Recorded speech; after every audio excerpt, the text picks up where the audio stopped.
उत्तराखंड में 7 फरवरी को हुई भीषण जलापदा के बारे में सबने सुना, लेकिन इस त्रासदी के पीछे की वजह का जो अंदेशा लगाया जा रहा है वो वाकई चौंकाने वाला है। चमोली के रैणी क्षेत्र में धौलीगंगा और ऋषिगंगा दोनों नदियां आकर मिलती हैं। यहीं पर बना था ऋषिगंगा पावर प्रोजेक्ट और यहीं पर टूटा था ग्लेशियर। ग्लेशियर के टूटते ही नदी के पानी में उफान शुरू हुआ और फिर कहर मचा दिया। पानी के बहाव के साथ ही बड़ी बड़ी चट्टानों का मलबा भी बह रहा था। इसके रास्ते में आने वाली हर एक चीज़ खत्म हो गई। ऋषिगंगा पावर प्रोजेक्ट भी खत्म हो गया। मरने वालों की संख्या लगभग 30 से ऊपर है और 200 से ज़्यादा लोग अभी भी लापता हैं। आपदा क्यों आई, क्या ये प्राकृतिक थी, इसको लेकर कई लोगों के अलग अलग विचार हैं।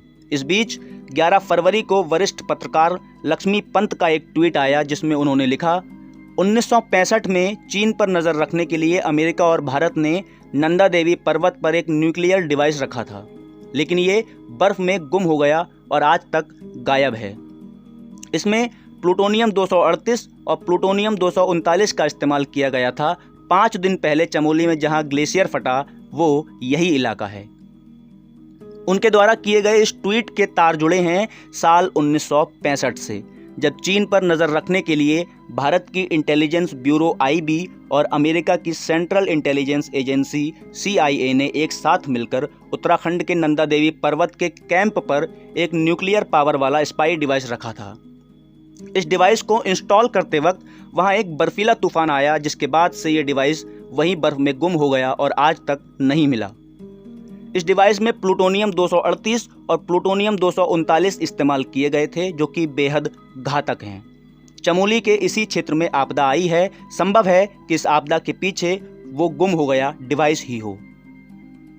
जब डिवाइस गुम हुआ था उसके बाद साल 1966 की मई में इसे ढूंढने के लिए पहला अभियान चलाया गया, लेकिन इस अभियान में कोई सफलता हाथ नहीं लगी। तब से लेकर अब तक लगभग 20 से ज़्यादा अभियान केवल इसी डिवाइस की खोज में चलाए गए हैं, लेकिन ये डिवाइस नहीं मिल पाया है। अब जब उत्तराखंड में ये आपदा आई है तो पर्यावरणविदों के साथ साथ वहाँ रहने वालों को भी 56 साल पुराने इस डिवाइस का डर सताने लगा है कि कहीं ये सब उस डिवाइस की ही हरकत तो नहीं, कहीं उसी की वजह से तो कुदरत का मिजाज नहीं बिगड़ रहा।